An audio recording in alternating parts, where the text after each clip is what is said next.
शिक्षणाचं माहेरघर असलेलं पुणे. या पुण्यात अनेक किस्से घडत असतात. पुणे तिथे काय उणे असं उगाचच नाही म्हणत. तर याच पुण्यात एक अशी घटना उघडकीस आली आहे की ज्यामुळे भल्या भल्यांच्या भुवया उंचवल्यात. पुण्यातील अतिमहत्वाची व्यक्ती असलेल्या महापालिका आयुक्तांच्या बंगल्यातच चक्क चोरी झाली आहे. शिवाजीनगर येथील मॉडेल कॉलनी परिसरात महापालिकेच्या आयुक्तांसाठी आलिशान बंगला बांधलेला आहे. आजवर पुणे शहराला लाभलेल्या प्रत्येक आयुक्तांचा मुक्काम याच आलिशान बंगल्यात असतो. तर याच आलिशान बंगल्यामध्ये आता चोरी झाली आहे. आणि चोरीला काय गेलं तर महागडी झुंबरे, शोभेच्या वस्तू, टीव्ही, एसी, विद्युत उपकरणं, जुन्या काळातली पितळी आणि कांस्य धातूचे दिवे, 2 मोठे LED TV, coffee maker, walkie talkie set, remote bells, चिमणीसह सुसज्ज किचन टॉप आणि वॉटर प्युरिफायर. इतक्या साऱ्या वस्तू गायब होऊनही महापालिकेने मात्र या बाबतीत प्रचंड गोपनीयता बाळगली आहे. न याची पोलीस तक्रार झाली, न याची कुठे वाच्यता. मात्र या वस्तू पुन्हा खरेदी करण्यासाठी तब्बल 12 लाखांची निविदा काढली आणि त्यामुळेच हा सर्व प्रकार चव्हाट्यावर आलाय. काही महिन्यांपूर्वी सेवानिवृत्त झालेले IAS अधिकारी डॉक्टर राजेंद्र भोसले या बंगल्यामध्ये राहत होते. जून महिन्याच्या अखेरीस त्यांनी हा बंगला सोडला.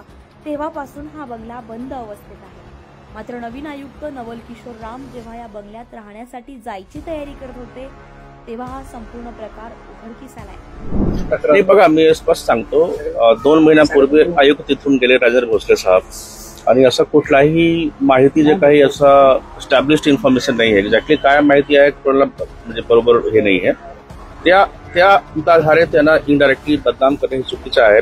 बिकॉज मी तुम्हाला एक गोष्ट सांगतो, या बंगल्याला काय होता आम्हाला काहीच माहिती नाही. आम्ही जेव्हा इथे आलो, आमच्याकडे भरपूर साहित्य होतं, कारण मी 9 वर्ष राहिलेला आहे जिल्हाधिकारी म्हणून. तसंच दिल्लीमध्ये आमच्याकडे इतकं सामान आहे की हे सगळे हे आमच्या घरामध्ये झाला सेट. थोडाफार काही आवश्यकताप्रमाणे किचनचं काम, काही हॉलचं काम आम्ही करून घेतलं. माझं काय म्हणणं आहे की जर सामान इथून निघून गेला असेल तर कुठे गेला त्याच्यात कुणालाही काही माहित नाही. शेवटी याच्यामध्ये जबाबदार जे आहे आपले भवन विभागचे जे काही अभियंता ज्यांच्यावर देखरेखची जबाबदारी ते जबाबदार आहेत. मी काही पूर्वीचे आयुक्त किंवा आताचे आयुक्त किंवा हे सगळे विषयच नाही. ज्या माणसावर या भवनाची जबाबदारी आहे त्याच्या मेंटेनन्सची, त्यांना सांगायला पाहिजे ना की आपण किती सामान आणले होते, त्याचं रेकॉर्ड कुठे आहे, ते कुठे गेला.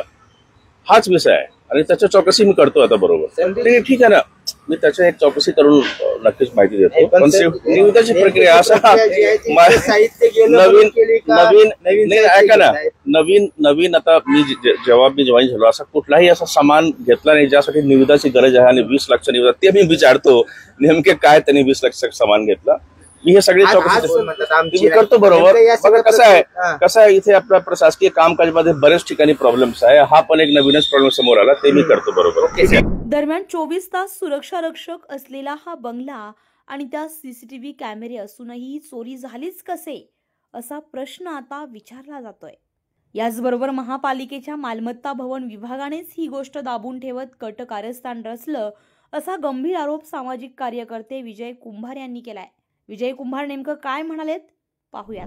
पुणे महापालिका आणि महापालिकेतील चोऱ्या हे प्रकरण काही नवीन नाही, परंतु आता चक्क आयुक्तांच्या बंगल्यामधून अनेक वस्तू चोरीला गेल्या.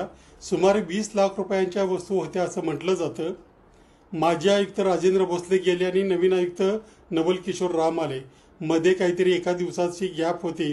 तेवढ्यामध्ये किंवा कधी गेल्यात हे कुणाला माहिती नाही, ह्या वस्तू चोरीला गेल्या. त्याच्यामध्ये झुंबर, टीव्ही, LED लाईट्स इतकंच नव्हे, म्हणजे बाकीच्या किमती वस्तू तर होत्याच, परंतु त्याचबरोबर बंगल्याच्या आवारातील कोंड्या, शेणखत वगैरे अशा अनेक गोष्टी चोरीला गेल्याचं आता बातम्या आलेल्या आहेत. हे आता पालिकेतूनही जवळपास नक्की झालंय की या वस्तू चोरीला गेल्यात. परंतु सगळ्यात महत्त्वाची गोष्ट म्हणजे वस्तू चोरीला गेल्यानंतर, म्हणजे ती खाजगी आस्थापना असो किंवा सरकारी असो, सगळ्यात पहिलं काम असतं ते त्या संदर्भामध्ये गुन्हा दाखल करायचं. परंतु या बाबतीमध्ये मात्र गुन्हा दाखल करायला टाळाटाळ केली जाते. आता एकूण जे काय आयुक्तांचं बाहेर वक्तव्य येत आहे की दोषींना शिक्षा केली जाईल, अहो ते तुमचं काम नाही आहे. पालिकेच्या बंगल्यामधून चोरी झाली, पालिकेच्या वस्तूंची चोरी झालेली आहे, याच्या संदर्भामध्ये FIR दाखल करणं हे तुमचं पहिलं कर्तव्य आहे. त्या FIR मध्ये जे काही होईल तो नंतरचा भाग आहे. वस्तू कोणी नेल्या वगैरे सगळं सापडेल. परंतु तसं न करता कुठल्या तरी अधिकाऱ्यावर ते बालन टाणून प्रकरण इथल्या इथं मिटवायचं चाललंय. याचाच अर्थ याच्यामध्ये फार मोठ्या हस्ती गुंतल्या असण्याची शक्यता आहे आणि त्यांना वाचवण्यासाठीच हा सगळा खटाटोप चाललाय. जवळपास आता काही महिने होत आली हा प्रकार घडून. त्यानंतर सगळी जे काही लपवाछपवी चालली होती त्याच्यातूनही पुण्याच्या माध्यमांच्या नजरेतूनही गोष्ट सुटली नाही आणि हे प्रकरण बाहेर आलंय. परंतु हे लपवलं जात आहे. याचा अर्थ ज्यांनी चोरी केली आणि जे त्यांना पाठीशी घालतायत हे सगळेच या प्रकाराला जबाबदार आहेत. त्याच्यामुळे आयुक्तांनी आता तरी थोडंसं जागं होऊन या प्रकारामध्ये सर्वप्रथम FIR दाखल करावा आणि त्यानंतर हलगर्जीपणा, CCTV असताना सगळं चोरीला गेलं कसं, सगळं बरं. एरवीसुद्धा महापालिकेच्या त्या बंगल्यामध्ये कर्मचारी असतात, CCTV असतात वगैरे अनेक गोष्टी आहेत. असं असतानाही त्या चोरीला गेल्या कशा याची चौकशी नंतर करावी.